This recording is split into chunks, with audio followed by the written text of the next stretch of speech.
So mga kaigan, mga parts, magluluto tayo ngayon ha.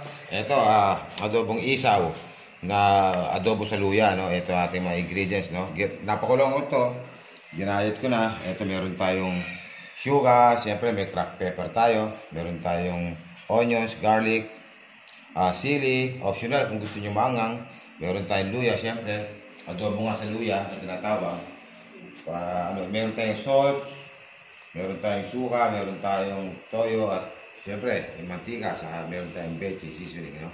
Kaya, painit na ako ng ating kawali. So, ito na mga ika, no? Ang bilis lang yan. Unahin natin yung luya. Ayan. Pakatasin na ng konti yan. Kaya lahat ng luya. Siyempre, sunod natin ang ating garlic. Para matusta natin. Ayan. Ayan. Tapos ng garlic, lagyan na natin itong ating sibuyas, ating onion. Ayan.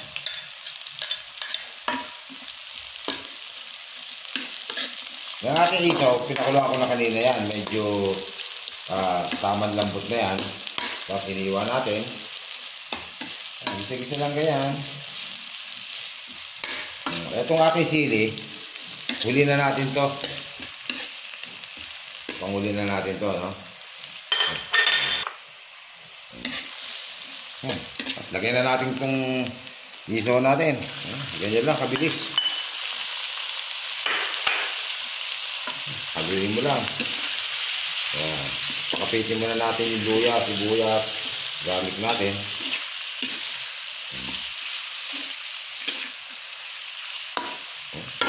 Sunod natin, lagyan na natin ng ano yan. Salt. Siyempre, lagyan na natin ang ating cracked pepper. Cracked pepper.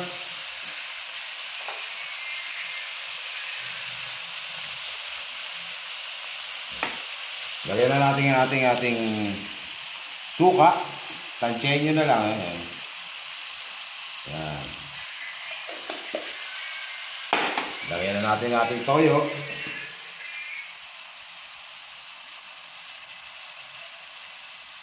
Tansya-tansya na damay ka. Saka tayo magpa-final ng lasa mamaya.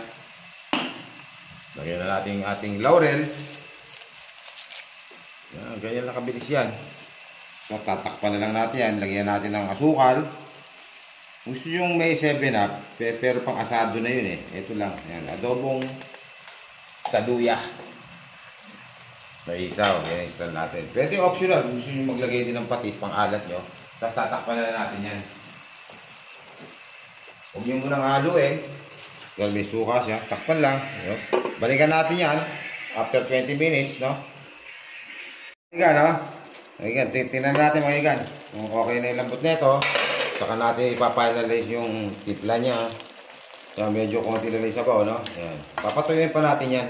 Tingnan muna natin lasa. Para dagdagan natin kung tama na o sakto na lang. Nakukulangan pa ako mga parts. Lagyan na natin muna itong ating sili. Ayan. Tapos, lagyan natin ng ano, sugar ulit. Konti lang kasi adobong ano lang naman yan sa luya eh, no?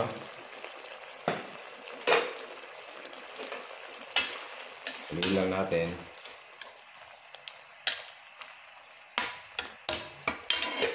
Lagyan natin, dagdagan na uli natin ng soy sauce.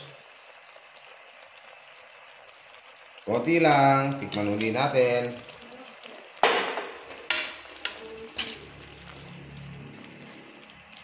Tingnan natin, tapos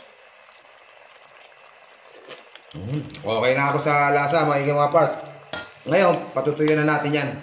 Huwag na natin tatakpan, no? Patutuyuan natin, papahigayin natin. Gusto nyo may sauce, okay. Gusto nyo wala, yung parang nagmamantika, mas the best. Mas masarap yun para sa akin.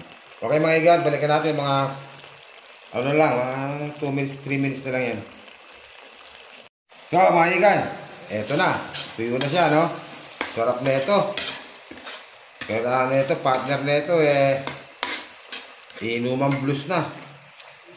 Yan. Sarap na ulam at masarap din pampulutan.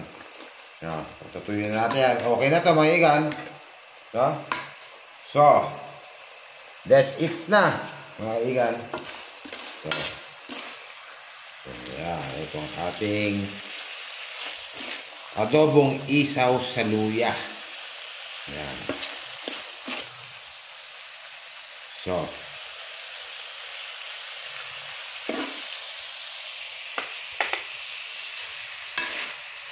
kain na.